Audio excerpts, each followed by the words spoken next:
Hi, I'm attorney Ben Schwartz, and today I'm going to interview Paul Michael Schofield. Paul is also an attorney. He's an attorney in the state of Pennsylvania and New Jersey. He's got an office in Havertown, Pennsylvania, which is just outside of Philadelphia. And we work together on personal injury cases involving automobile accidents.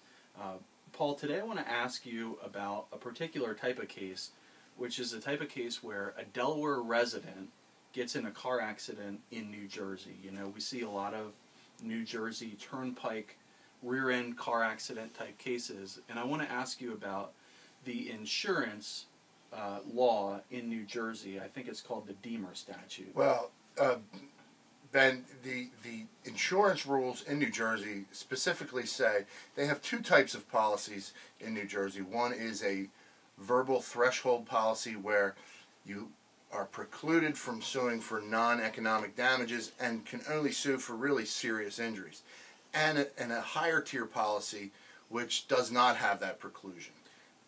Now, when you say non-economic damages, you're talking about things like pain and suffering. Pain and suffering, correct, and loss of companionship and consortium with your spouse or your significant partner. So if I have a verbal threshold policy, and I'm in New Jersey, I get rear-ended by someone who's not paying attention, I have a sprain of my neck, and I go through physical therapy, and I'm all better, 100% better.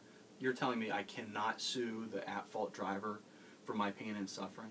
Well, in New Jersey, they have a rule that says if your insurance policy, that's the victim of that injury, if that victim has an insurance policy with a company that also sells insurance in New Jersey,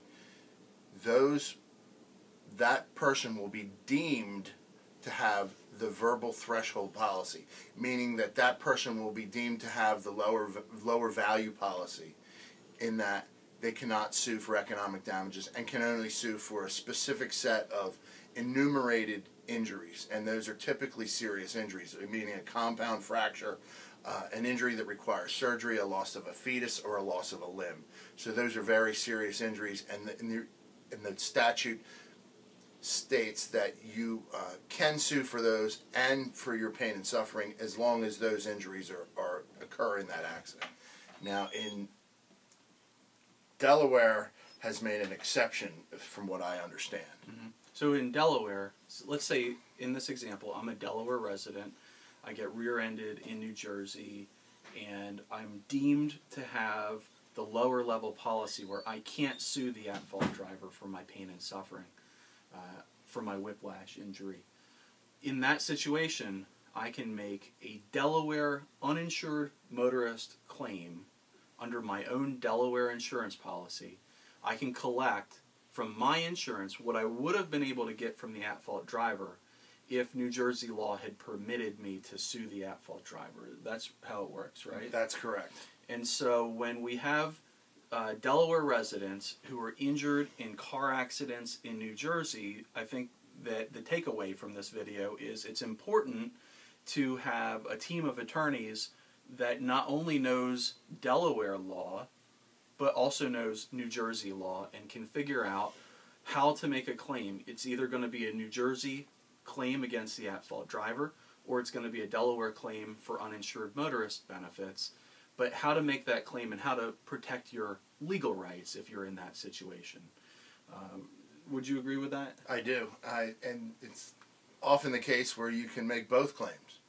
You can file suit in New Jersey and bind your Delaware uninsured motorist claim with that lawsuit in New Jersey and proceed on both of those claims at the same time. That's a good point. That's a very good point. So the point is we can do this efficiently if we get into the case early, we find out what policies there are, and we get our lawsuits filed in a timely basis. Again, I'm attorney Ben Schwartz.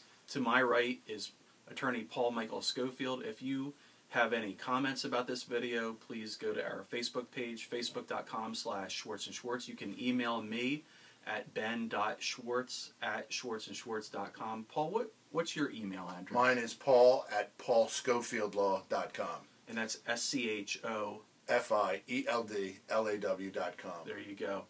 Thanks for watching. Hope you enjoyed it, and have a great day. Thank you.